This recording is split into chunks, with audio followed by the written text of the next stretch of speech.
Hello everyone, welcome back to my channel. So ಇನ್ನೇನು ಅಕ್ಷಯ ತೃತೀಯ ಹತ್ರ ಬಂದಿದೆ. ಸೊ ನಾನು ಯೂಶ್ವಲಿ ಪ್ರತಿ ವರ್ಷವೂ ಅಕ್ಷಯ ತೃತೀಯ ದಿನವೇ ಹೋಗಿ ಪರ್ಚೇಸ್ ಮಾಡಲ್ಲ, ಮುಂಚೆನೇ ಹೋಗಿ ಸೆಲೆಕ್ಟ್ ಮಾಡಿ ಒಂದು ಸ್ವಲ್ಪ ದುಡ್ಡು ಕೊಟ್ಟು ಬುಕ್ ಮಾಡಿ ಬರ್ತೀನಿ. ಯಾವುದೇ ಒಂದು ಐಟಮ್ ಆಗಲಿ ಅಂದರೆ ಆ ಪ್ರೈಸ್ಗೆ ಅದನ್ನು ಬ್ಲಾಕ್ ಮಾಡಿ ಬರೆಸ್ತೀನಿ. ಈ ಥರ ಮಾಡೋದ್ರಿಂದ ಯೂಶ್ವಲಿ ನಾನು ನೋಡಿರೋ ಹಂಗೆ ಅಕ್ಷಯ ತೃತೀಯ ದಿನ ತುಂಬಾ ಪ್ರೈಸಸ್ ಜಾಸ್ತಿ ಆಗಿರುತ್ತೆ. ಸೊ 1 ವೀಕ್ ಮುಂಚೆ ಮಾಡೋದ್ರಿಂದ ನೀವು ಹೋಗಿ ಆರಾಮಾಗಿ ಆ ಒಂದು ಗೋಲ್ಡ್ ಆರ್ ಸಿಲ್ವರ್ ಏನು ನೀವು ತೊಗೋಬೇಕು ಅಂತಿದ್ದೀರಲ್ಲ, ಲೈಕ್ ರಶ್ಶು ಇರಲ್ಲ, ನೀಟಾಗಿ ತೋರಿಸ್ತಾರೆ ಮತ್ತು ನಮ್ಗೆ ಇಷ್ಟ ಇರೋವಂಥ ಒಂದು ಕಲೆಕ್ಷನ್ನ ಸೆಲೆಕ್ಟ್ ಮಾಡಿ ಬರೋಕ್ಕೆ ಅನುಕೂಲ ಆಗುತ್ತೆ. ಅಕ್ಷಯ ತೃತೀಯ ದಿನ ಹೋಗಿ ಜಸ್ಟ್ ಯಾವ್ದು ಸೆಲೆಕ್ಟ್ ಮಾಡಿರ್ತೀರೋ ನಮ್ಮದೊಂದು ಏನು ಬಿಲ್ ಬುಕ್ ಮಾಡಿರ್ತೀವಲ್ಲ ಅದನ್ನು ಕೊಟ್ಟರೆ ಅವತ್ತು ಜಸ್ಟು ತೊಗೊಂಬರೋದಷ್ಟೇ ಇರುತ್ತೆ. ಸೊ ಈ ವರ್ಷ ಅಕ್ಷಯ ತೃತೀಯಾಗಿ ಗೋಲ್ಡ್ ತೊಗೊಳ್ತಾ ಇದ್ದೀನ, ಸಿಲ್ವರ್ ತೊಗೊಳ್ತಾ ಇದ್ದೀನ ಅಂತ ಈ ಒಂದು ಬ್ಲಾಗಲ್ಲಿ ಶೇರ್ ಮಾಡ್ತಾಯಿದ್ದೀನಿ. ಸೊ ಯೂಶ್ವಲಿ ಪ್ರತಿ ವರ್ಷ ಗೋಲ್ಡ್ ಆರ್ ಸಿಲ್ವರ್ ತೊಗೊಳ್ತೀನಿ ಈ ಒಂದು ದಿನ. ಅದೇನು ಕಂಪಲ್ಸರಿ ಅಲ್ಲ, ಗೋಲ್ಡು ಸಿಲ್ವರ್ ತೊಗೊಳ್ಳೇಬೇಕು ಅಂತ ಏನಿಲ್ಲ. ಮನೆಗೆ ಬೆಲ್ಲ, ಅಕ್ಕಿ ಮತ್ತು ಮೊಸರು, ಹಾಲು ಇಂಥದ್ದು ತಂದರೆ ಕೂಡ ಅಷ್ಟೇ ಶ್ರೇಷ್ಠ. ಅಂದರೆ ಲಕ್ಷ್ಮೀ ಸ್ವರೂಪ ಇರೋವಂಥ ಯಾವುದೇ ಐಟಮ್ ನೀವು ಮನೆಗೆ ತೊಗೊಂಬಂದ್ರೂ ಅವತ್ತು ಒಳ್ಳೆಯದು ಅಂತ ಹೇಳ್ತಾರೆ. ಬಟ್ ನಮ್ಮ ಹೆಣ್ಮಕ್ಳಿಗೆ ಗೋಲ್ಡ್ ಅಂದರೆ ಸ್ವಲ್ಪ ಇಷ್ಟ ಅಲ್ವಾ, ಗೋಲ್ಡು ಸಿಲ್ವರ್ ಎಲ್ಲ. ಸೊ ಯಾಕೆ ಚಾನ್ಸ್ನ ಬಿಡೋದು ಅಂತ ಯೂಶ್ವಲಿ ಅದು ಅಕ್ಷಯ ತೃತೀಯ ಅಂತ ದಿನ ಬರೋಷ್ಟರಲ್ಲೇ ಖುಷಿಯಾಗುತ್ತೆ, ಏನೋ ಒಂದು ಐಟಮ್ ಮನೆಗೆ ಬರುತ್ತೆ ಅಂತ. ಸೊ ಈ ಅಕ್ಷಯ ತೃತೀಯ ದಿನ ಗೋಲ್ಡೇ ತೊಗೋಬೇಕು ಅನ್ನೋದು ಈ ಒಂದು ಮೀಡಿಯಾ ಅವರು ಆಗಲಿ ಗೋಲ್ಡ್ ಶಾಪ್ ಅವರಾಗಿ ಮಾಡಿರೋವಂಥ ಒಂದು ಟ್ರೆಂಡ್ ಅಷ್ಟೇ. ಸೊ ನಾನು ನೋಡಿರೋ ಪ್ರಕಾರ, ಓದಿರೋ ಪ್ರಕಾರ ಯಾವುದೇ ಬುಕ್ಕಲ್ಲಿ ಗೋಲ್ಡ್ ಅಂತ ಇಲ್ಲ, ಲಕ್ಷ್ಮೀ ಸ್ವರೂಪ ಇರೋವಂಥ ಯಾವುದಾದ್ರೂ ಐಟಮ್ ತಂದರೆ ಒಳ್ಳೆಯದು ಅಂತ ಅಷ್ಟೇ ಹೇಳಿರೋದು. ಅದರಲ್ಲಿ ಗೋಲ್ಡ್ ಸಹ ಒಂದು ಅಷ್ಟೇ. ಸೊ ಬಟ್ ಅದನ್ನು ಯೂಸ್ ಮಾಡಿಕೊಂಡು ಇವಾಗ ಫುಲ್ ದುಡ್ಡು ಮಾಡ್ಕೊಳ್ತಾ ಇದ್ದಾರೆ ಗೋಲ್ಡ್ ಶಾಪ್ ಅವರು. ಸೊ ಥಿಂಕ್ ಮಾಡಿ ಮುಂದಕ್ಕೆ ಹೋಗಿ ತೊಗೊಳ್ಳಿ. ಯಾಕಂದರೆ ಒಂದೊಂದು ಟೈಮ್ ಏನಾಗುತ್ತೆ ಅಂದರೆ ಹೆಣ್ಮಕ್ಳ ಹತ್ರ ಕೈಯಲ್ಲಿ ದುಡ್ಡಿದ್ರೆ ಖರ್ಚಾಗ್ಬಿಡುತ್ತೆ, ಅದಕ್ಕೆ ಬದಲು ಗೋಲ್ಡ್ ತೊಗೊಂಬರ್ಬೋದು. ದುಡ್ಡಿದ್ರೆ ನಾನು ಅದೇ ಬೆಸ್ಟ್ ಇನ್ವೆಸ್ಟ್ಮೆಂಟ್ ಅಂತೀನಿ, ಗೋಲ್ಡ್ ಮೇಲೆ ಹಾಕಿ ತಪ್ಪಿಲ್ಲ. ಬಟ್ ಒಬ್ಬೊಬ್ರ ಹತ್ರ ದುಡ್ಡು ಆ ಮೊಮೆಂಟಿಗೆ ಇರಲ್ಲ, ಅಂಥ ಟೈಮ್ ಏನು ಮಾಡ್ತಾರೆ, ಇವ್ರ ಹತ್ರ ಸಾಲ ಮಾಡಿ ಆದರೂ ನಾವು ಗೋಲ್ಡ್ ತೊಗೊಂಬರ್ಬೇಕು, ನಮ್ಗೆ ಒಳ್ಳೇದಾಗಬೇಕು ಅಂತ ಒಬ್ಬೊಬ್ರು ಟ್ರೈ ಮಾಡ್ತಾರೆ. ಪಾಪ ತಪ್ಪಿಲ್ಲ. ಬಟ್ ನೀವೇನಾದರೂ ಕ್ರೆಡಿಟ್ ಕಾರ್ಡ್ ಸ್ವೈಪ್ ಮಾಡೋದಾಗಲಿ, ಇಲ್ಲಾಂದರೆ ಇನ್ನೊಬ್ರ ಹತ್ರ ಸಾಲ ಮಾಡಿ ತೊಗೊಂಬರೋದಾದರೆ ಅದು ತುಂಬ ಬ್ಯಾಡ್ ಲಕ್ ಅಂತ ಹೇಳ್ತಾರೆ. ಅಂದರೆ ಆ ಒಂದು ದಿನ ನೀವು ತೊಗೊಳ್ಳೋವಂಥ ಐಟಮ್ಸು ಸಾಲದಿಂದ ತೊಗೊಳ್ಳೋವಂಥ ಐಟಮ್ ಆಗಿರಬಾರ್ದು. ಆ ಇಡೀ ವರ್ಷ ನಿಮಗೆ ಸಾಲಗಳಿಂದನೇ ತುಂಬಿರ್ತೀರಿ. ಸೊ ನಿಮ್ಮ ಹತ್ರ ಎಷ್ಟು ದುಡ್ಡಿದೆಯೋ ಅಷ್ಟರಲ್ಲಿ ಮಾತ್ರ ತೊಗೊಳ್ಳಿ. ಸೊ ಸದ್ಯಕ್ಕೆ ನಂದು ಗೋಲ್ಡ್ ತೊಗೊಳ್ಳೋಷ್ಟು ನನ್ನ ಹತ್ರ ದುಡ್ಡಿಲ್ಲ, ಯಾಕಂದರೆ ಆಲ್ರೆಡಿ ಪ್ರೀವಿಯಸ್ ಮಂತೇ ಹೋಗಿ ಯುಗಾದಿ ಹಬ್ಬಕ್ಕೆ ಶಾಪಿಂಗ್ ಮಾಡ್ಕೊಂಬಂದಿದ್ದೀನಿ. ಸೊ ಇವಾಗ ಹಂಗೂ ಹಸ್ಬೆಂಡ್ ಹತ್ರ ಡಿಸ್ಕಸ್ ಮಾಡಿದ್ರೆ ಏನಾದರೂ ಸಿಲ್ವರ್ ತೊಗೋ, ಒಂದು 10,000 to 20,000 ಅಂತ ಹೇಳಿದ್ರು. ಸೊ ಅದು ಏನು ತೊಗೊಂಡೆ, ಏನೇನು ಬುಕ್ ಮಾಡಿ ಬಂದೆ ಅಂತ ಈ ಒಂದು ವ್ಲಾಗಲ್ಲಿ ಕೊನೆಯಲ್ಲಿ ತಿಳಿಸಿದ್ದೀನಿ. ಎಲ್ಲೂ ಸ್ಕಿಪ್ ಮಾಡ್ದಿರ ಕೊನೆ ತನಕ ನೋಡಿ. ಸೊ ಇವಾಗ ವ್ಲಾಗಿಗೆ ಬರಬೇಕಾದ್ರೆ ಇಲ್ಲಿ ಹೀರೆಕಾಯಿ ಕರಿ ಮಾಡ್ಕೊಳ್ತಾ ಇದ್ದೀನಿ. ಸೊ ಇವಾಗ ಸಮ್ಮರ್ ಅಲ್ವಾ, ಎಣ್ಣೆ ಬದನೆಕಾಯಿ ನನ್ನ ಫೇವ್ರೇಟ್ ಕರಿ. ಬಟ್ ಇವಾಗ ಎಣ್ಣೆ ಬದನೆಕಾಯಿ ತಿಂದರೆ ಹೀಟ್ ಆಗಿಬಿಡುತ್ತೆ ಅಂತ ಸೇಮ್ ಅದೇ ಪ್ರೋಸೆಸ್ಸೇ. ಎಣ್ಣೆ ಬದನೆಕಾಯಿಗೆ ನೀವೇನು ಮಸಾಲೆ ಯೂಸ್ ಮಾಡ್ತೀರೋ ಅದೇ ಥರ ಮಾಡಿಕೊಂಡು ಬದನೆಕಾಯಿಗೆ ಬದಲು ಹೀರೆಕಾಯಿ ಹಾಕ್ಕೊಂಡ್ರೆ ಒಂದು ಒಳ್ಳೆ ಕರಿ ಆಗುತ್ತೆ, ಮತ್ತು ಸಮ್ಮರ್ಗೂ ಒಂದು ಒಳ್ಳೆ ಆಪ್ಷನು. ಸೊ ಎಣ್ಣೆ ಬದನೆಕಾಯಿ ತಿಂದಂಥ ಸ್ಯಾಟಿಸ್ಫ್ಯಾಕ್ಷನ್ ಸಹ ಸಿಗುತ್ತೆ. ಸೊ ನಿಮ್ಮಲ್ಲಿ ಯಾರಾದರೂ ಹೀರೆಕಾಯಿ ಯೂಸ್ ಮಾಡ್ಕೊಂಡು ಬರೀ ಬೇಳೆ ಸಾಂಬಾರು ಇಲ್ಲ ಪಲ್ಯ ತಿಂದಿರೋದಾದರೆ ಈ ಥರನೂ ಒಂದು ಸಲ ಟ್ರೈ ಮಾಡಿ. ಅಂದರೆ ಎಣ್ಣೆ ಬದನೆಕಾಯಿ ಸಾರು ಏನು ಮಾಡ್ತೀರಲ್ಲ, ಸೊ ಅದೇ ಥರ ಹೀರೆಕಾಯಿನ ಯೂಸ್ ಮಾಡಿಕೊಂಡು ಸಾಂಬಾರು ಮಾಡಿ ನೋಡಿ. ಅಂದರೆ ಅದು ಮಸಾಲೆ ಸಾಂಬಾರು ತುಂಬಾ ಚೆನ್ನಾಗಿರುತ್ತೆ. ಮುದ್ದೆಗೆ, ಅನ್ನಕ್ಕೆ, ಚಪಾತಿಗೆ ಎಲ್ಲದಕ್ಕೂ ಒಂದು ಒಳ್ಳೆ ಕಾಂಬಿನೇಷನ್ ಅಂತಲೇ ಹೇಳ್ಬೋದು. ಸೊ ಇವತ್ತು ಹೀರೆಕಾಯಿ ಕರಿ ಜೊತೆ ನಾನು ಮುದ್ದೆ ಮಾಡ್ಕೊಂಡಿದ್ದೆ ಮಧ್ಯಾಹ್ನ. ಸೊ ನಮ್ಮ ಕಡೆ ಮುದ್ದೆ 2 ಥರ ಮಾಡ್ತೀವಿ. ಅಂದರೆ ಈ ಮಂಡ್ಯ ಸೈಡು ಬರೀ ರಾಗಿ ಹಿಟ್ಟು ಹಾಕಿ ತುಪ್ಪದಲ್ಲಿ ಲೈಕ್ ತೋಳಿಸ್ತೀವಲ್ವ, ಅದು ಒಂಥರ ಮುದ್ದೆ. ಆದರೆ ಆಂಧ್ರ ಸ್ಟೈಲ್ ಮುದ್ದೆ ಅಂತ ಇರುತ್ತೆ, ಅದೇನೆಂದರೆ ಅಕ್ಕಿ ಹಾಕಿ ಆಮೇಲೆ ಮುದ್ದೆ ಮಾಡೋದು. ಸೊ ನಮ್ಮ ಹಸ್ಬೆಂಡ್ ಅವ್ರ ಅಮ್ಮ ಆಂಧ್ರ ಬ್ಯಾಕ್ಗ್ರೌಂಡ್ ಆಗಿರೋದ್ರಿಂದ ನಮ್ಮ ಹಸ್ಬೆಂಡ್ಗೆ ಜಾಸ್ತಿ ಅಕ್ಕಿ ಹಾಕಿ ಮಾಡಿರೋವಂಥ ಮುದ್ದೆ ತಿಂದೆ ಅಭ್ಯಾಸ ಜಾಸ್ತಿ. ಸೊ ಹಂಗೂ ಈ ನಾನ್ ವೆಜ್ ಎಲ್ಲ ಮಾಡಿದಾಗ ಬರೀ ಹಸಿ ಹಿಟ್ಟು ಹಾಕಿ ಮಾಡಿರೋವಂಥ ಮುದ್ದೆ ಇಷ್ಟಪಟ್ಟು ತಿಂತಾರೆ. ಬಟ್ ನಾರ್ಮಲ್ ಡೇಸ್ ಎಲ್ಲ ಆದಷ್ಟು ಸ್ವಲ್ಪ ಆದರೂ ಅಕ್ಕಿ ಹಾಕು, ಅದೊಂಥರ ಕಲರ್ ಫುಲ್ ಕಪ್ಪಗಿದ್ರೆ ನಮ್ಮ ಹಸ್ಬೆಂಡ್ಗೆ ಇಷ್ಟ ಆಗೋಲ್ಲ. ಸೊ ನಾನು ಯೂಶ್ವಲಿ ಸ್ವಲ್ಪ ಅಕ್ಕಿ ಹಾಕಿನೇ ಮುದ್ದೆ ಮಾಡ್ತೀನಿ, ಯಾಕಂದರೆ ನನಗೆ 2 ಮುದ್ದೆ ತಿಂದು ಅಭ್ಯಾಸ ಇದೆ. ಸೊ ನಾವು ಕೋಲಾರದವ್ರು ಆಗಿರೋದ್ರಿಂದ ಸ್ವಲ್ಪ ಆಂಧ್ರಾಗೆ ಬಾರ್ಡ್ರ್ ಇರೋದ್ರಿಂದ ಆಂಧ್ರ ಕಲ್ಚರು ಸ್ವಲ್ಪ ನಮಗಿರುತ್ತೆ. ಅಂದರೆ ಇಲ್ಲಿ 90% ಎಲ್ಲರಿಗೂ ಕನ್ನಡ, ತೆಲುಗು 2 ಭಾಷೆ ಬರುತ್ತೆ. ಸೊ ಮತ್ತು ಆ ಫುಡ್ಡು ಅಷ್ಟೇ ಸ್ವಲ್ಪ ಈ ರಾಯಲಸೀಮಾ, ಈ ಆಂಧ್ರ ಕಡೆ ಅವ್ರದ್ದು ಫುಡ್ಡು ಸಹ ನಮ್ಮದು ಸ್ವಲ್ಪ ಮಿಕ್ಸ್ ಆಗಿರುತ್ತೆ. ಕರ್ನಾಟಕ ಆ್ಯಂಡ್ ಆಂಧ್ರ 2ರದ್ದು ನಮಗೆ ಎಫೆಕ್ಟ್ ಇರುತ್ತೆ. ಸೊ ಆ ಒಂದು ರೀಸನಿಂದ ಇಲ್ಲಿರೋರಿಗೆ ಎರಡೂ ಥರ ಮುದ್ದೆ ಮಾಡೋಕ್ಕೆ ಬರುತ್ತೆ. ಅಂದರೆ ಆಂಧ್ರ ಸ್ಟೈಲ್ ಮುದ್ದೆನೂ ಬರುತ್ತೆ, ಸಂಗಟಿ ಅಂತಾರಲ್ಲ ಅದು, ಮತ್ತು ಕರ್ನಾಟಕ ಸ್ಟೈಲ್ ಬರೀ ಹಿಟ್ಟಾಕಿ ಮುದ್ದೆ ಮಾಡೋದು ಬರುತ್ತೆ, ಮಂಡ್ಯ ಸ್ಟೈಲ್ ಮುದ್ದೆ. ಸೊ ಇವಾಗ ಮಧ್ಯಾಹ್ನದ ಅಡುಗೆ ಸಹ ಎಲ್ಲ ಪ್ರಿಪೇರ್ ಮಾಡಿಟ್ಬಿಟ್ಟು ಇವಾಗ ಸ್ವಲ್ಪ ಫ್ರೀ ಸಿಕ್ತು.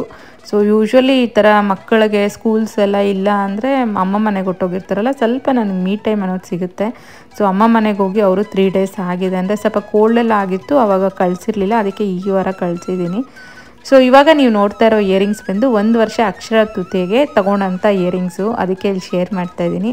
ಸೊ ಅವಾಗೂ ಹಿಂಗೆ ಸ್ವಲ್ಪ ದುಡ್ಡು ತುಂಬಾ ಕಡಿಮೆ ಇತ್ತು, ಆವಾಗ ಅಷ್ಟರಲ್ಲೇ ಬರೋಂಗೆ ಒಂದು ಓಲೆ ತೊಗೊಂಡಿದ್ದೆ.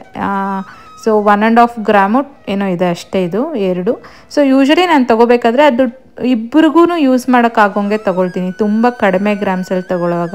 ಅದು ಜಾಸ್ತಿ ಪುಟಾಣಿದು ಇನ್ನು ಯೂಸೇ ಮಾಡೋಕ್ಕಾಗಲ್ಲ ಫ್ಯೂಚರ್ಗೆ ಅನ್ನೋದು ನಾನು ಓಲೆ ತೊಗೊಳ್ಳಲ್ಲ. ಸೊ ಅದು ಅಟ್ಲೀಸ್ಟ್ ಒಂದು ಕಾಲೇಜ್ವರೆಗೂ ಹೋಗ್ಬೇಕಾದ್ರೂ ಹಾಕ್ಕೋಬೋದು ಅಂಥದ್ದನ್ನು ತೊಗೊಳ್ತೀನಿ. ನೋಡಿ ಇದೆಲ್ಲ 1.5 ಗ್ರಾಮ್ ಇದ್ರೂ ಒಂದು ಕಾಲೇಜ್ಗೆ ಹೋಗೋವರೆಗೂ ನನ್ನ ಮಗಳು ಹಾಕ್ಕೋಬೋದು, ನಾನು ಹಾಕ್ಕೋಬೋದು. ಸೊ ಅದಕ್ಕೆ ಅಂಥದ್ದನ್ನು ತೊಗೊಂಡಿದ್ದೀನಿ. ಅದ್ರ ಜೊತೆಗೆ ನಾನು ಒಂದು ಡಾಲರ್ ಸಹ ತೊಗೊಂಡಿದ್ದೀನಿ ಗ್ರೀನ್ ಕಲರ್ದು, ಅದನ್ನು ಯಾವಾಗ ನಾನು ಶೇರ್ ಮಾಡ್ತೀನಿ. ಅದೆಲ್ಲ ಸೇರಿ ನಂಗೆ ಅವಾಗ 20K ಬಿದ್ದಿತ್ತು ನಾನು ತೊಗೊಂಡಾಗ. ಟೋಟಲ್ ನಾನು 3.5 ಗ್ರಾಮ್ ಏನೋ ತೊಗೊಂಡಿದ್ದೆ. ಅಂದರೆ ಇದೊಂದು 2 ಇಯರ್ಸ್ ಬ್ಯಾಕ್ ಹಿಂದೆ ತೊಗೊಂಡಂಥ ಒಂದು ಓಲೆ ಅಕ್ಷರ ತೃತೀಯ ದಿನ. ಸೊ ಇವಾಗೆಲ್ಲ ಇಷ್ಟು ಮಾತ್ರ ನಾನು 3.5 ಗ್ರಾಮ್ಸ್ ತೊಗೊಬೇಕಂದ್ರೆ ಆರಾಮಾಗಿ ಒಂದು 40,000 ಕೈಯಲ್ಲಿರಬೇಕಾಗುತ್ತೆ. ಸೊ ನೋಡಿ ಆಲ್ಮೋಸ್ಟ್ ಡಬಲ್ ಆಗೋಗಿದೆ ಪ್ರೈಸು 1 ಇಯರ್ 2 ಇಯರ್ಸ್ಗೆಲ್ಲ. ಸೊ ನೀವೇನಾದರೂ ಗೋಲ್ಡ್ ಪರ್ಚೇಸ್ ಮಾಡೋ ಐಡಿಯಾ ಅಲ್ಲಿದ್ದರೆ ದಯವಿಟ್ಟು ದುಡ್ಡಿರೋಗಿ ತೊಗೊಂಬಿಡಿ. ನನ್ನ ಒಂದು ಎಕ್ಸ್ಪೀರಿಯೆನ್ಸಲ್ಲಿ ನಾನು ಹೇಳ್ತಾ ಇದ್ದೀನಿ. ಯಾಕಂದರೆ ಎಷ್ಟೊಂದು ಸಲ ನಾನು ದುಡ್ಡು ಕೈಯಲ್ಲಿ ಇದ್ದಾಗ ಸಹ ಇಲ್ಲ ಕಡಿಮೆ ಆಗುತ್ತೇನೋ ಅಂತ ಈ ಮೀಡಿಯಲ್ಲಿ ಚಾನಲ್ಸ್ನಲ್ಲೆಲ್ಲ ನೋಡಿ ತಗೊಳ್ದಿರ ವೆಯ್ಟ್ ಮಾಡಿ ಮತ್ತೆ ನನಗೆ ಲಾಸ್ ಆಗಿರೋ ಚಾನ್ಸಸ್ಸು ಇದೆ. ಯಾಕಂದರೆ ಅವ್ರು ಹೇಳೋದಕ್ಕೆ ತದ್ವಿರುದ್ಧ ಆಗಿರುತ್ತೆ. ಅಂದರೆ ಪ್ರೈಸಸ್ ತುಂಬ ಇನ್ಕ್ರೀಸ್ ಆಗಿರೋವಂಥದ್ದೇ ಜಾಸ್ತಿ ನಾನು ನೋಡಿರೋಂಗೆ ಪ್ರೀವಿಯಸ್ಸು. ಅದಕ್ಕೆ ಇವಾಗೆಲ್ಲ ನನಗೆ ಇಷ್ಟ ಆದರೆ ಕೈಯಲ್ಲಿ ದುಡ್ಡಿದ್ರೆ ಈ ಥರ ಚೀಟಿ ಎಲ್ಲ ಹಾಕಿದರೆ ಇಷ್ಟ ಆಗಿರೋ ಟೈಮಲ್ಲಿ ತೊಗೊಂಬಿಡ್ತೀನಿ. ಸೊ ಇವಾಗ ನಾನು ಸ್ವಲ್ಪ ಮಧ್ಯಾಹ್ನದ ಲಂಚ್ಗೆ ಜೊತೆಗೆ ಸ್ವಲ್ಪ ಆನಿಯನ್ ಪಕೋಡ ಮಾಡಿಕೊಡು ಅಂತ ನಮ್ಮ ಹಸ್ಬೆಂಡ್ ಹೇಳಿದ್ರು. ಸೊ ಯೂಶ್ವಲಿ ಎಣ್ಣೆ ಬದನೆಕಾಯಿ ಇಂಥದ್ದೆಲ್ಲ ಮಾಡಿದಾಗ ಏನು ಸೈಡಿಗೇನು ನೆಂಚ್ಕೊಳ್ಳೋಕ್ಕೇನು ಅವಶ್ಯಕತೆ ಇರೋಲ್ಲ. ಬಟ್ ಏನೋ ಇವರು ಆಸೆ ಪಟ್ಟರು ಅಂತ ಇವತ್ತು ಒಂದೇ ಒಂದು ಈರುಳ್ಳಿನ ಹಾಕಿ ಜಸ್ಟ್ ಒಂದು ಪಕೋಡ ಥರ ಮಾಡ್ತಾಯಿದ್ದೀನಿ. ಸೊ ಇದು ಮಾಡ್ಕೊಳ್ಳೋದಂತೂ ತುಂಬಾ ಸಿಂಪಲ್ಲು. ಒಂದು ಮಿಕ್ಸಿಂಗ್ ಬೌಲ್ ತೊಗೊಂಡು ಈರುಳ್ಳಿನ ಉದ್ದ ಕಟ್ ಮಾಡ್ಕೊಳ್ಳಿ. ಸ್ವಲ್ಪ ಕಡಲೆ ಹಿಟ್ಟು, ಉಪ್ಪು, ಅಚ್ಕಾರದ ಪುಡಿ, ಸ್ವಲ್ಪ ಸೋಡಾ ಬೇಕಾದರೆ ಹಾಕ್ಕೋಬೋದು, ಇಲ್ಲ ಅದು ಆಪ್ಷನಲ್ಲು. ಮತ್ತು ಒಂಚೂರು ಅಕ್ಕಿ ಹಿಟ್ಟು ಕ್ರಿಸ್ಪಿ ಆಗಬೇಕಂದ್ರೆ ಸ್ವಲ್ಪ ಅಕ್ಕಿ ಹಿಟ್ಟು ಹಾಕ್ಕೋಬೋದು. ನಾನಿಲ್ಲೇನು ಅಕ್ಕಿ ಹಿಟ್ಟು ಹಾಕಿಲ್ಲ, ಜಸ್ಟು ಕಡಲೆ ಹಿಟ್ಟು, ಉಪ್ಪು, ಅಚ್ಕಾರದ ಪುಡಿ ಮತ್ತು ಸ್ವಲ್ಪ ಸೋಡಾ ಹಾಕ್ಕೊಂಡು ಎಣ್ಣೆಲಿ ಬಿಟ್ಟರೆ ಕ್ರಿಸ್ಪಿಯಾಗಿರೋಂಥ ಆನಿಯನ್ ಪಕೋಡ ರೆಡಿಯಾಗಿರುತ್ತೆ. ಸೊ ಟೀ ಟೈಮಿಗೆ ಸಹ ಇದೊಂಥರ ಒಳ್ಳೆ ಸ್ನ್ಯಾಕ್ ಆಪ್ಷನ್ ಅಂತಲೇ ಹೇಳ್ಬೋದು. ಕ್ವಿಕ್ಕಾಗಿ ಹೋಗುತ್ತೆ, ಅಂದರೆ ತುಂಬ ಟೈಮೇನು ತೊಗೊಳ್ಳಲ್ಲ. ಸೊ ಇವತ್ತು ಲಂಚ್ ಬಂದು ಮುದ್ದೆ, ಹೀರೆಕಾಯಿ ಎಣ್ಣೆಗಾಯಿ ಮತ್ತು ಆನಿಯನ್ ಪಕೋಡ ಆಗಿತ್ತು. ಸೊ ನೆಕ್ಸ್ಟು ಲಂಚೆಲ್ಲ ಮುಗಿಸ್ಕೊಂಡು ಇವತ್ತು ಒಂದು ಸ್ವಲ್ಪ ಕೆಲಸ ಇತ್ತು. ಅಂದರೆ ಅದು ಅಕ್ಷಯ ತೃತೀಯಾಗಿ ಬುಕ್ ಮಾಡಬೇಕಾಗಿತ್ತು. ಮತ್ತು ಸ್ವಲ್ಪ ನಮ್ಮದು ಬಾತ್ರೂಮ್ ಎಲ್ಲ ರಿನೋವೇಷನ್ ಮಾಡಿಸೋಣ ಅಂತ ಟೈಲ್ಸ್ ಎಲ್ಲ ಸೆಲೆಕ್ಟ್ ಮಾಡೋಣ ಅಂತ ಬಂದಿದ್ದೀನಿ. ಸೊ ಒಳ್ಳೆ ಆಪ್ಷನ್ಸ್ ಇತ್ತು. ನಾನು ಸ್ವಲ್ಪ ವುಡ್ ವರ್ಕ್ಗೆ ಮ್ಯಾಚ್ ಆಗೋಂಗೆ ಟೈಲ್ಸ್ನ ಸೆಲೆಕ್ಟ್ ಮಾಡಿದ್ರೆ ಚೆನ್ನಾಗಿರುತ್ತೆ ಅಂತ ಇಲ್ಲೆಲ್ಲ ನೋಡ್ತಾ ಇದ್ದೀನಿ. ಸೊ ಹಾಗೂ ಇದರಲ್ಲಿ ಮಾಡಲ್ಸ್ ಈ ಥರ ಎಲ್ಲ ಇಟ್ಟಿದ್ರು ನಾವು ಹೋಗಿದ್ದ ಶಾಪಲ್ಲಿ. ಅಂದರೆ ಯಾವ್ಯಾವ ರೀತಿ ಬಾತ್ರೂಮ್ಸ್ನ ನೀವು ಟೈಲ್ಸ್ ಹಾಕ್ಸ್ಬೋದು ಅಂತ ಪ್ಯಾಟರ್ನ್ಸು, ಮಾಡಲ್ಸು ಎಲ್ಲ. ಸೊ ಅದರಿಂದನೂ ಸ್ವಲ್ಪ ಐಡಿಯಾ ಸಿಕ್ತು. ಮತ್ತು ನೆಲಕ್ಕೆ ಬೇಕಾಗಿರೋವಂಥ ಟೈಲ್ಸು ಸಹ ತುಂಬಾ ವೆರೈಟೀಸ್ ಇದೆ. ಇದು ಯಾವುದೇ ರೀತಿ ಪ್ರಮೋಷನಲ್ ವಿಡಿಯೋ ಅಲ್ಲ, ಜಸ್ಟ್ ನನ್ನ ಒಂದು ಡೈಲಿ ರೋಟೀನಲ್ಲಿ ಇದು ಒಂದು ಆಗಿರೋದ್ರಿಂದ ಆ್ಯಡ್ ಮಾಡ್ತಾಯಿದ್ದೀನಿ. ಸೊ ಸದ್ಯಕ್ಕೆ ನಾನು ಈ ಒಂದು ಅಂದರೆ ಟೈಲ್ಸ್ನ ಸೆಲೆಕ್ಟ್ ಮಾಡಿದ್ದೀನಿ. ಯಾವುದು ಅಂದರೆ ಇಲ್ಲಿ ಮೇಲೆ ಇದೆ ನೋಡಿ, ಇದು ಆಲ್ಮೋಸ್ಟ್ ಇದೇ ಥರ ಒಂದು ವುಡ್ ವರ್ಕ್ ಇದೆ ಸ್ಟೋನ್ ಪ್ಯಾಟರ್ನಲ್ಲಿ. ಅದಕ್ಕೆ ಅದನ್ನು ಸೆಲೆಕ್ಟ್ ಮಾಡಿದೆ. ಅಂದರೆ ಗೋಡೆಗಳಿಗೆ, ಬಾತ್ರೂಮ್ ಗೋಡೆಗಳಿಗೆ. ಅಂದರೆ ಲೈಕ್ ನಮ್ಮದು ಎಕ್ಸಿಸ್ಟಿಂಗ್ ಗೋಡೆ ಎಲ್ಲ ಸ್ವಲ್ಪ ಹಾಳಾಗಿದೆ. ಮತ್ತು ಲೈಕ್ ಅದಕ್ಕೆ ಇವಾಗ ಬಂದು ಕ್ಲೀನ್ ಮಾಡಿಸೋದಕ್ಕಿಂತ ರಿಮೂವ್ ಮಾಡಿಸಿ ಹೊಸದೇ ಹಾಕ್ಸ್ಬಿಡೋಣ ಅಂತ ಹಾಕ್ಸ್ತೀನಿ. ಮತ್ತು ನೆಲಕ್ಕೆ ಇದನ್ನು ಒಂದು ಸ್ವಲ್ಪ ಹಾರ್ಡಾಗಿ ರಫ್ ಆಗಿರೋವಂಥದ್ದು ಹಾಕ್ಸ್ಬೇಕಲ್ಲ, ಸೊ ಅದೂ ಸ್ಟೋನ್ ಶೇಪಲ್ಲೇ ಎಲ್ಲ ಸೆಲೆಕ್ಟ್ ಮಾಡಿ ಬಂದಿದ್ದೀನಿ. ಸೊ ಅಲ್ಲಿಂದ ನೆಕ್ಸ್ಟು ಸತ್ಯನಾರಾಯಣ ಜ್ಯುವೆಲ್ಲರ್ಸ್ ಕೋಲಾರ್ಗೆ ಲೈಕ್ ಆ ಶಾಪಿಗೆ ಬಂದಿದ್ದೀವಿ. ಅಂದರೆ like last time gold shopping ಮಾಡಿದ್ದು ನಾನು ಬಾಲಕೃಷ್ಣ ಜ್ಯುವೆಲ್ಲರ್ಸಲ್ಲಿ, ಯಾಕಂದರೆ ಅಲ್ಲಿ ನನ್ನ ಗೋಲ್ಡ್ ಚೀಟ್ ಇತ್ತು. ಸೊ ಸತ್ಯನಾರಾಯಣಲ್ಲೂ ಒಳ್ಳೆ ಕಲೆಕ್ಷನ್ ಸಿಗುತ್ತೆ. ಯೂಶ್ವಲಿ 2 ಶಾಪಲ್ಲೇ ನಾನು ಜಾಸ್ತಿ ಪರ್ಚೇಸ್ ಮಾಡ್ತೀನಿ, ಗೋಲ್ಡ್ ಆರ್ ಸಿಲ್ವರು. ಹಂಗೂ ಸ್ವಲ್ಪ ಪೆಂಡೆಂಟ್ ಅಂದರೆ ಒಂದು 3-4 ಗ್ರಾಮ್ಸಲ್ಲಿ ಬರುವಂಥ ಎಲ್ಲ ಬೀಡ್ಸ್ ನೆಕ್ಲೆಸಸ್ ಎಲ್ಲ ನೋಡಿದೆ ನೋಡಿ. ಇದೆಲ್ಲ 3-4 ಗ್ರಾಮ್ಸು. ಈ ಒಂದು ಪರ್ಲ್ ನೆಕ್ಲೆಸು ಅಷ್ಟೇ, ಇದೆಲ್ಲ 3-4 ಗ್ರಾಮ್ಸಲ್ಲಿ ಬರುತ್ತೆ ಅಂದರು. ಒಂದು 45 to 50K ಒಳಗಡೆ ಬರುತ್ತೆ ಅಂತ. ಬಟ್ ಸಮ್ಹೌ ನನಗೆ ಯಾಕೋ ಅಷ್ಟು ಡಿಸೈನ್ಸು 3-4 ಗ್ರಾಮ್ಸಲ್ಲಿ ಇಷ್ಟ ಆಗಲಿಲ್ಲ. ಒಂದು 10 ಗ್ರಾಮ್ಸ್ ಅಂಥದ್ರಲ್ಲಿ ಇಷ್ಟ ಆಯಿತು, ಬಟ್ ಅಷ್ಟು ಬಡ್ಜೆಟ್ ಇರಲಿಲ್ಲ. ಲಾಸ್ಟಿಗೆ ಆಯ್ತು ಸಿಲ್ವರ್ ನೋಡೋಣ ಅಂತ ಈ ಸಿಲ್ವರ್ದು ಒಂದು ಫೋಟೋನ ನೋಡಿದೆ, ಇಷ್ಟ ಆಯಿತು. ಅದನ್ನು ಎಸ್ಟಿಮೇಷನ್ ಹಾಕ್ಸೋಣ ಅಂತ ತರಿಸ್ದೆ. ಅಂದರೆ ನಮ್ಮ ಮನೇಲಿ ಲೈಕ್ ಶಿವ ಪಾರ್ವತಿದು ಫೋಟೋ ಇದೆ, ಬಟ್ ನಮ್ಮ ಮನೆ ದೇವರು ಬಂದು ವೆಂಕಟರಮಣ ಸ್ವಾಮಿ. ಸೊ ಅದಕ್ಕೆ ಅದು ಒಂದು ಫೋಟೋ ಇರಲಿ ಬೆಳ್ಳಿದು ಅಂತ ಇಲ್ಲೆಲ್ಲ ಎಸ್ಟಿಮೇಷನ್ ಹಾಕ್ಸಿದ್ವಿ. ಸೊ ಅವರು ಅದಕ್ಕೆ ಎಸ್ಟಿಮೇಷನ್ ಬಂದು 35K ಅಂತ ಹೇಳಿದ್ರು. ಹಂಗೂ ಸ್ವಲ್ಪ ನಮಗೆ ಗೊತ್ತಿರೋರಾಗಿರೋದ್ರಿಂದ ಲಾಸ್ಟಿಗೆ 32Kಗೆ ಈ ಒಂದು ಸಿಲ್ವರ್ ಫೋಟೋನ ಬುಕ್ ಮಾಡಿ ಬಂದಿದ್ದೀವಿ. ಸೊ ಹಂಗೂ ಬುಕ್ ಮಾಡಿದಾಗ ಸ್ವಲ್ಪ ವಿಡಿಯೋಸ್ ಎಲ್ಲ ತಗೊಂಡು ಅದ್ರದ್ದು ಏನಿದೆಯಲ್ಲ ಒಂದು 10K ಟೋಕನ್ ಅಡ್ವಾನ್ಸ್ ಥರ ಕೊಟ್ಟು ಬಂದಿದ್ದೀವಿ. ಸೊ ಈ ಒಂದು ಅಕ್ಷಯ ತೃತೀಯಗೆ ನಾನು ಸಿಲ್ವರ್ ಪರ್ಚೇಸ್ ಮಾಡ್ತಾಯಿದ್ದೀನಿ. ಗೋಲ್ಡ್ ಸಮ್ಹೌ ನನ್ನ ಬಡ್ಜೆಟಲ್ಲಿ ಯಾವುದು ನನಗೆ ಇಷ್ಟ ಆಗಲಿಲ್ಲ. ಸೊ ಅದೆಲ್ಲ ಮುಗಿಸ್ಕೊಂಡು ಮನೆಗೆ ಬಂದೆ. ಸೊ ನಿಮ್ಮಲ್ಲಿ ಎಷ್ಟು ಜನಕ್ಕೆ ಆ ಒಂದು ಸಿಲ್ವರ್ ಫೋಟೋ ಇಷ್ಟ ಆಯಿತು ಅಂತ ನನಗೆ ಕಮೆಂಟ್ಸಲ್ಲಿ ತಿಳಿಸ್ಕೊಡಿ, ಯಾವ ರೀತಿ ಇದೆ. ಮತ್ತು ಯೂಶ್ವಲಿ ಈ ಸಿಲ್ವರ್ದು ಏನು ನಾವು ತೊಗೊಳ್ತೀವಲ್ವ, ಅಂದರೆ ಪೂಜೆ ಐಟಮ್ಸ್ ಎಲ್ಲ ಇಷ್ಟು ಗ್ರಾಮ್ಸ್ ಇರುತ್ತೆ ಅಂತ ನಮಗೆ ಗೊತ್ತಿರುತ್ತೆ. ಬಟ್ ಈ ಫೋಟೋಸಲ್ಲಿ ಅದು ಪೀಸ್ ಲೆಕ್ಕ ತೊಗೊಳ್ಳೋದು ಯಾವತ್ತೂ ನಮಗೆ ಲಾಸ್ ಆಗುತ್ತೆ ಅಂತ ಗೊತ್ತಿದೆ. ಬಟ್ ಸ್ಟಿಲ್ ದೇವ್ರ ಫೋಟೋ ಆಗಿರೋದ್ರಿಂದ ಅದೆಲ್ಲ ಥಿಂಕ್ ಮಾಡಬಾರ್ದಲ್ವ.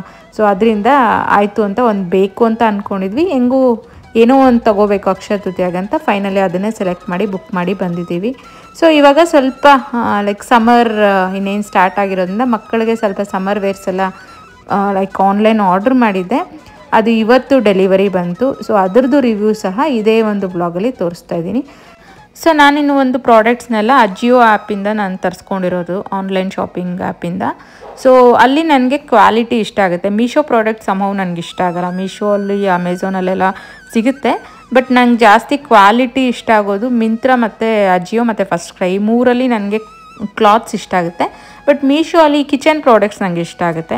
ಸೊ ಜಾಸ್ತಿ ನಾನು ಲೈಕ್ ಮೀಶೋ ಅಲ್ಲಿ ಕಿಚನ್ ಪ್ರಾಡಕ್ಟ್ಸ್ ಇಂಥ ಮನೆಗೆ ಬೇಕಾಗಿರೋಂಥ ವಸ್ತುಗಳನ್ನ ತೊಗೊಳ್ತೀನಿ. ಬಟ್ ಕ್ಲಾತಿಂಗ್ಗೆ ಬಂದರೆ ಆದಷ್ಟು ನಾನು ಮಿಂತ್ರಾ ಇಲ್ಲ ಫಸ್ಟ್ ಕ್ರೈ ಇಲ್ಲ ಅಂದರೆ ಅಜಿಯೋ ಈ 3 ಆ್ಯಪ್ಸ್ನ ಯೂಸ್ ಮಾಡಿಕೊಂಡು ನಾನು ಪರ್ಚೇಸ್ ಮಾಡ್ತೀನಿ ಆನ್ಲೈನ್ ಶಾಪಿಂಗು. ಸೊ ನಾನಿವಾಗ ತರಿಸಿರೋ ಅಂಥದ್ದು ಬ್ರ್ಯಾಂಡ್ ಬಂದು ಮ್ಯಾಕ್ಸ್. ಸೊ ಯೂಶ್ವಲಿ ನಾನು ಬ್ಯಾಂಗ್ಳೂರಲ್ಲಿ ಇರ್ಬೇಕಾದ್ರೆ ಜಾಸ್ತಿ ಮ್ಯಾಕ್ಸು ಮತ್ತು ಟ್ರೆಂಡ್ಸು ಅದು ಬಿಟ್ಟರೆ ಪ್ಯಾಂಟಲೂನ್ಸು ಇಂಥದ್ದು ಜಾಸ್ತಿ ತೊಗೊಳ್ತಾ ಇದ್ದೆ. ಡೈಲಿ ವೇರ್ಗೆಲ್ಲ ಅದು ಕಂಫರ್ಟಬಲ್ ಆಗಿರುತ್ತೆ ಮತ್ತು ಕ್ವಾಲಿಟಿ ಕೂಡ ಚೆನ್ನಾಗಿರುತ್ತೆ. ಫಸ್ಟ್ ಕ್ರೈಯಲ್ಲಿ ಸಹ ತೊಗೊಳ್ತಾ ಇದ್ದೆ, ಅದು ಚೆನ್ನಾಗಿರುತ್ತೆ.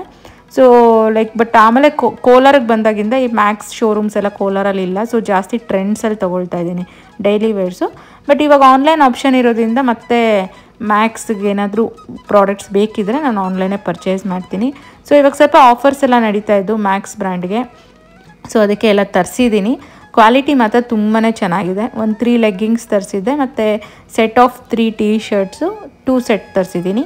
ಮಗಳಿಗೆ ಲೈಕ್ ಯೂನಿಕಾರ್ನ್ ಥೀಮ್ ಇಷ್ಟ ಇರೋದ್ರಿಂದ ಎಲ್ಲ ಯೂನಿಕಾರ್ನ್ ಥೀಮ್ ತೊಗೊಂಡಿದ್ದೀನಿ. ಮತ್ತು ಮಗನಿಗೆ ಸೆಟ್ ಆಫ್ 5 ಟೀ ಶರ್ಟ್ಸ್ ಒಂದು ಪ್ಯಾಕ್ ಬರುತ್ತೆ, ಅದನ್ನು ತರಿಸಿದ್ದೀನಿ. ಸೊ ಸಮ್ಮರ್ಗೆ ಅವ್ರಿಗೆ ಇವಾಗ ಕಂಫರ್ಟಬಲ್ ಆಗಿ ಈ ಟೀ ಶರ್ಟ್ಸ್ನ ಯೂಸ್ ಮಾಡ್ಬೋದು. ಯೂಶ್ವಲಿ ಈ ಹಬ್ಬಗಳಿಗೆ ಎಲ್ಲ ಗ್ರ್ಯಾಂಡಾಗಿ ತೊಗೊಳ್ತೀವಿ, ಬಟ್ ಸಮ್ಮರ್ಗೆ ಅದು ಅವ್ರಿಗೆ ಕಂಫರ್ಟಬಲ್ ಇರೋಲ್ಲ ಅದನ್ನೆಲ್ಲ ಯೂಸ್ ಮಾಡೋಕ್ಕೆ. ಸೊ ಡೈಲಿ ವೇರ್ಸ್ಗೆ ಇಂಥದ್ದೇ ಬೆಸ್ಟು. ಮಕ್ಕಳಿಗೆ ಕಾಟನ್ ಮೆಟೀರಿಯಲು ಈ ಥರ ಸಾಫ್ಟ್ ಮೆಟೀರಿಯಲ್ಸ್ ಇದ್ದರೆ ಅವರು ಕಂಫರ್ಟಬಲಾಗಿ ವೇರ್ ಮಾಡ್ತಾರೆ ಅಂತ ಯೂಶ್ವಲಿ ತರಿಸಿದ್ರೆ ನಾನು ಈ ಥರ ಕಾಂಬೋ ಪ್ಯಾಕ್ಸೇ ತರಿಸ್ಬಿಡ್ತೀನಿ. ಒಂದರಲ್ಲಿ 5 ಟೀ ಶರ್ಟ್ಸ್ ಇರೋಂಗೆ ಇಲ್ಲ ಲೈಕ್ 3 ಟೀ ಶರ್ಟ್ಸ್ ಇರೋಂಗೆ ಕಾಂಬೋಸ್ ತರಿಸ್ಕೊಂಬಿಡ್ತೀನಿ. ಸೊ ಡಿಫ್ರೆಂಟ್ ಕಲರ್ಸು ಬರುತ್ತೆ, ಕ್ವಾಲಿಟಿನೂ ಚೆನ್ನಾಗಿರುತ್ತೆ. ಸೊ ಇದು ಬಂದು ನನ್ನ ಮಗನಿಗೆ ತರಿಸಿರೋವಂಥ ಟೀ ಶರ್ಟ್ಸು. ಇದು ನೋಡಿ 5 to 6 ಇಯರ್ಸ್ದು ತರಿಸಿದ್ದೀನಿ. ಅವ್ನಿಗೆ ಮೊನ್ನೆ ರೀಸೆಂಟಾಗಿ 5 ಇಯರ್ಸ್ ಕಂಪ್ಲೀಟ್ ಆಗಿರೋದ್ರಿಂದ 5 to 6 ಇಯರ್ಸ್ದು ಒಂದು 5 ಟೀ ಶರ್ಟ್ಸ್ ತರಿಸಿದ್ದೀನಿ. ಮತ್ತು ಇದು ಬಂದು ಮಗಳದು. ಸೊ ಇವಳದು ಅಷ್ಟೇ, ಇದರಲ್ಲಿ ಬಂದು 9 to 10 ಇಯರ್ಸ್ ತೊಗೊಂಡಿದ್ದೀನಿ. ಅವಳು ಸ್ವಲ್ಪ ದಪ್ಪ ಇರೋದ್ರಿಂದ ಅವಳಿಗೆ 8 ಇಯರ್ಸೇ, ಬಟ್ ಸ್ಟಿಲ್ 9 to 10 ಇಯರ್ಸ್ ಅವಳು ಕರೆಕ್ಟಾಗಿ ಫಿಟ್ ಆಗುತ್ತೆ. ಸೊ ನೋಡ್ತಾ ಇರ್ಬೋದು ಯಾವ ರೀತಿ ಇದೆ ಒಂದು ಟೀ ಶರ್ಟ್ಸ್ ಕ್ವಾಲಿಟಿ ಅಂತ. ತುಂಬಾ ನನಗಂತೂ ಇಷ್ಟ ಆಯಿತು, ಮಕ್ಕಳಿಗಂತೂ ಕಂಫರ್ಟಬಲ್ ಆಗಿರುತ್ತೆ. ಸೊ ನಾನು ಇಷ್ಟು ಒಂದು ಪ್ರಾಡಕ್ಟ್ಸ್ ಆಲ್ಮೋಸ್ಟ್ ಒಂದು 6 ಟೀ ಶರ್ಟ್ಸ್ ನನ್ನ ಮಗಳಿಗೆ, 5 ಟೀ ಶರ್ಟ್ಸ್ ನನ್ನ ಮಗನಿಗೆ, ಪ್ಲಸ್ 3 ಲೆಗ್ಗಿನ್ಸ್ ಮಗಳಿಗೆ. ಸೊ ಇಷ್ಟೂ ಸೇರಿ ನನಗೆ 2000 ಒಳಗಡೆ ಬಿದ್ದಿದೆ ಬಿಲ್ಲು. ಅಂದರೆ 1990 ಸಮಥಿಂಗ್ ಆಗಿದೆ. ಸೊ ಲೈಕ್ ಈ ಆಫರ್ಸಲ್ಲಿ ತೊಗೊಳ್ಳೋದ್ರಿಂದ ಇದೊಂದು ಅಡ್ವಾಂಟೇಜು. ಮಕ್ಕಳಿಗೆ ಬರ್ಡೇಗೆಲ್ಲ ತೊಗೊಳೋಗೋದ್ರೆ ಒಂದು ಡ್ರೆಸ್ಗೆ ನಾವು 3000-4000 ಕೊಡ್ತೀವಿ. ಬಟ್ ಡೈಲಿ ವೇರ್ಸ್ಗೆ ನೋಡಿ ಇಷ್ಟು ಕಡಿಮೆ ಪ್ರೈಸಲ್ಲಿ ಸಿಕ್ಕಿದೆ ನನಗೆ. ಸೊ ಯೂಶ್ವಲಿ ನೀವು ವಿತೌಟ್ ಆಫರ್ ಹೋದರೆ ಇದೆಲ್ಲ ಒಂದು 3000-4000 ಆಗುತ್ತೆ ಇದು ಫುಲ್ ಬಿಲ್ಲು. ಬಟ್ ಆಫರ್ ಇಲ್ಲಿ ಹೋಗಿರೋದ್ರಿಂದ ನನಗೆ 2000ಗೆ ಸಿಕ್ಕಿದೆ. ಸೊ ಇವಾಗ ಆಫರ್ ನಡೀತಾ ಇರೋದ್ರಿಂದ ನೀವು ಆರಾಮಾಗಿ ಹೋಗಿ ಪರ್ಚೇಸ್ ಮಾಡ್ಬೋದು. ಅಜಿಯೋ ಆ್ಯಪಲ್ಲಿ ನಿಮ್ಮ ಒಂದು ಮಕ್ಕಳದ್ದು ಏಜ್ ಗ್ರೂಪ್ ಏನಿದೆಯಲ್ವ ಅದನ್ನು ಸೆಲೆಕ್ಟ್ ಮಾಡಿ ನೀವು ಸರ್ಚ್ ಮಾಡೋದ್ರಿಂದ ಅದರಲ್ಲೇ ಡಿಫ್ರೆಂಟ್ ಪ್ಯಾಟರ್ನ್ಸ್ ಇದೆ. ನಾನಿಲ್ಲಿ ಯೂನಿಕಾರ್ನ್ ಪ್ಯಾಟರ್ನ್ ತೊಗೊಂಡಿದ್ದೀನಿ. ಮತ್ತು ಲೆಗ್ಗಿನ್ಸು ಡಾರ್ಕ್ ಕಲರ್ಸೇ ಇರಲಿ, ಟಿ ಶರ್ಟ್ಸ್ ಲೈಟ್ ಕಲರ್ಸ್ ಆಗಿರೋದ್ರಿಂದ ಡಾರ್ಕ್ ಬ್ಲೂ ಮತ್ತು ಬ್ಲ್ಯಾಕ್ ಒಂದು 3 ಲೆಗ್ಗಿನ್ಸ್ನ ಸಪ್ರೇಟಾಗಿ ಆರ್ಡರ್ ಮಾಡಿದ್ದೀನಿ. ಸೊ ಇದ್ರದ್ದು ಅಷ್ಟೇ ಕ್ವಾಲಿಟಿ ತುಂಬ ಚೆನ್ನಾಗಿದೆ ಮತ್ತು ಲೈಟ್ ವೆಯ್ಟು ಕಂಫರ್ಟಬಲ್ ಮೆಟೀರಿಯಲ್ ಆಗಿರೋದ್ರಿಂದ ಮಕ್ಕಳು ಕಂಫರ್ಟಬಲ್ ಆಗಿರುತ್ತೆ. ಮಗಗೆ ಆ್ಯಕ್ಚುಲಿ ಶಾರ್ಟ್ಸ್ ತೊಗೊಳ್ಳೋಣ ಅಂತ ನೋಡಿದ್ದೆ, ಅದು ಔಟ್ ಆಫ್ ಸ್ಟಾಕ್ ಇತ್ತು ಅವನ ಏಜ್ಗೆ. ಸೊ ನೆಕ್ಸ್ಟ್ ತೊಗೊಳ್ಳೋಣ ಅಂತ ಇವಾಗ ಇಷ್ಟು ಮಾತ್ರ ನಾನು ಆನ್ಲೈನ್ ಪರ್ಚೇಸ್ ಮಾಡಿದ್ದೀನಿ. ಸೊ ಹೇಗಿದೆ ಈ ಒಂದು ವ್ಲಾಗು, ನಿಮ್ಮೆಲ್ಲರಿಗೂ ಇಷ್ಟ ಆಯಿತಾ ಅಂತ ದಯವಿಟ್ಟು ನನಗೆ ಕಮೆಂಟ್ಸಲ್ಲಿ ತಿಳಿಸ್ಕೊಡಿ. ಸೊ ಕೊನೆ ತನಕ ನೋಡ್ತಾ ಇರೋ ನಿಮ್ಮೆಲ್ಲರಿಗೂ ಥ್ಯಾಂಕ್ಸ್ ಹೇಳ್ತಾ, ಯಾರೆಲ್ಲ ಇನ್ನೂ ನನ್ನ ಚಾನಲ್ಗೆ ಸಬ್ಸ್ಕ್ರೈಬ್ ಮಾಡ್ಕೊಳ್ತೀರಾ ನೋಡ್ತಾ ಇದ್ದೀರಾ, ಇಲ್ಲ ನೀವೇನಾದರೂ ಫಸ್ಟ್ ಟೈಮ್ ವ್ಯೂವರ್ಸ್ ಆದರೆ ನನ್ನ ಒಂದು ಚಾನಲಲ್ಲಿ ಹಾಕುವಂಥ ವಿಡಿಯೋಸ್ ನಿಮಗೆ ಸ್ವಲ್ಪನಾದರೂ ಇಷ್ಟ ಆದರೆ ದಯವಿಟ್ಟು ಸಬ್ಸ್ಕ್ರೈಬ್ ಮಾಡ್ಕೊಳ್ಳಿ. ಮತ್ತು ನಿಮ್ಮ ಒಂದು ಫ್ಯಾಮ್ಲಿ ಫ್ರೆಂಡ್ಸ್ ಜೊತೆ ಈ ಒಂದು ವ್ಲಾಗ್ನ ಶೇರ್ ಮಾಡಿ, ಕಮೆಂಟ್ ಮಾಡಿ ಮತ್ತು ಲೈಕ್ ಮಾಡಿ ಅಂತ ಹೇಳ್ತಾ ಈ ಒಂದು ವ್ಲಾಗ್ನ ನಾನು ಇಲ್ಲಿಗೆ ಮುಗಿಸೋಕ್ಕೆ ಇಷ್ಟಪಡ್ತಾ ಇದ್ದೀನಿ. ಮತ್ತೆ ಸಿಗೋಣ.